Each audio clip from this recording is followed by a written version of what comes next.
បាទសួស្តីដល់អ្នកទាំងអស់គ្នាថ្ងៃនេះសាកដង selfie មួយដែលបានធ្វើការទិញតាមរយៈអនឡាញភាសាពីមុនខ្ញុំទិញដង map គឺដាក់កាមេរ៉ាទូរស័ព្ទឬក៏កាមេរ៉ាប្រភេទ GoPro ប៉ុន្តែភាសាទិញមកគឺត្រូវបានទូរស័ព្ទទេអញ្ចឹងឃើញដូចនេះឃើញpage នៅក្នុង Facebook គាត់ធ្វើការផុសលក់ហើយអត្ថប្រយោជន៍វាហ្នឹងវា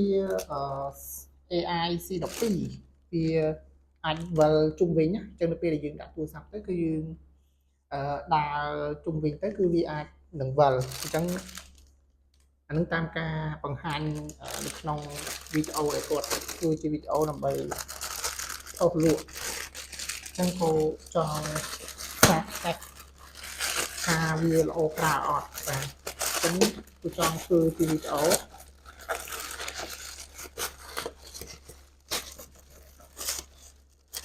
មិនដឹងថាយ៉ាងម៉េចទេព្រោះវាជាលើកទី1ដែរនៃការប្រើនេះបាទ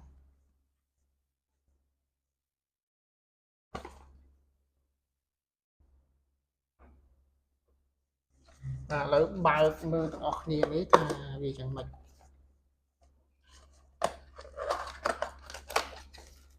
ស្អាតតាវាទូដំណងហើយមានប្រអប់ពីអញ្ចឹងពេលដែលយើងប្រើហើយគឺយើងអាចដាក់ក្នុងប្រអប់នេះបាន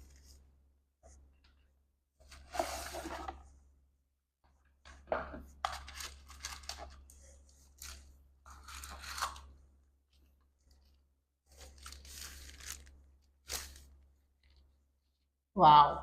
ស្អាតទៅតាដូចដែលគាត់បានធ្វើជាវីដេអូដែរ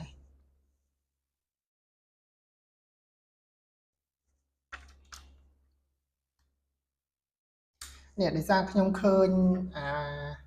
តនិច3នេះវា3វាដូចជាមួយនឹងកាមេរ៉ា GoPro របស់ខ្ញុំដែរដោយសារខ្ញុំទិញដងកាមេរ៉ានោះជើងចម្រៅសម្រាប់ដាក់ទូរស័ព្ទហ្នឹងគឺវាអត់មានទេវាបានតែទូរស័ព្ទអញ្ចឹងឃើញ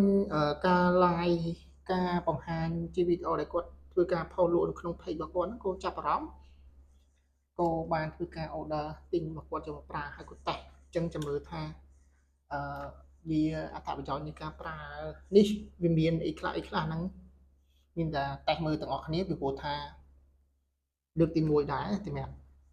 ដងនេះដែលខ្ញុំបានធ្វើការទិញយកមកប្រើនេះបាទហើយនៅក្នុងនោះគាត់ថាអាចវិលបានជុំវិញអញ្ចឹងនៅពេលដែលយើងថតវីដេអូតាមរយៈទូរស័ព្ទដៃគឺយើងអាចប្រើដងនេះបាន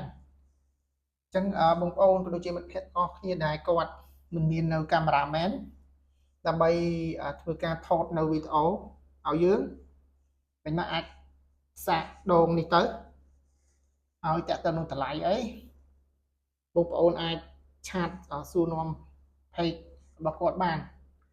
page របស់គាត់ហ្នឹងខ្ញុំអត់ចាំឈ្មោះដែរនេះតើតបើកមើលក្នុងទូរស័ព្ទតែកុំបង្ហាញអូគ្រាន់តែយើងទិញយកមកប្រើខ្លួនយើងទេចឹងខ្ញុំគិតថាបើសិនជាបងប្អូនចង់បានអាចប្រើបណ្ដាញសង្គម Facebook ហើយជាអាចនឹងធ្លាប់ឃើញប្រភេទដងសម្រាប់ที่យើងដាក់ទូរស័ព្ទឬក៏ប្រភេទកាមេរ៉ា GoPro បាទអញ្ចឹងហើយតកតងនេះគឺអាចប្រឡូកបានដែរគឺខ្ញុំបានធ្វើការបើកអាចជើងនេះហើយអញ្ចឹងយើងអាចធ្វើការប្រឡូកវាបាននេះខ្ពស់ដូចតា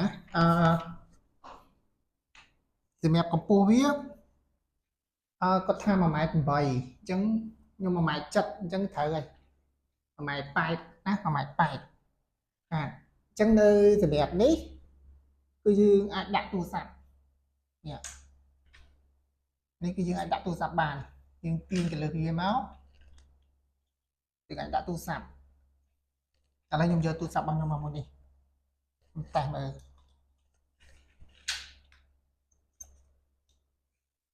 នេះគឺយើងអាចដាក់បាននេះ ចឹងយើងអាចប្រវែតរ៉េវាបាននេះឥឡូវខ្ញុំប្រូវាទូចនេះបាទ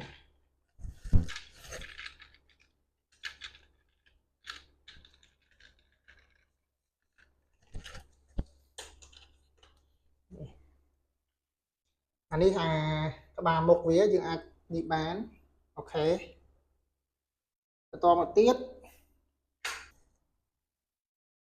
នេះតកតងនឹងដែលយើងឲ្យចុចទៅឲ្យវាវិលបានចាស់នេះសម្រាប់តេឡេនេះតេឡេយើងអាចដោះវាចេញមកចុចមកវាចេញមកនេះឥឡូវគឺខ្ញុំនឹងធ្វើការចុចប៊ូតុងនៅកន្លែងនេះដើម្បីបើក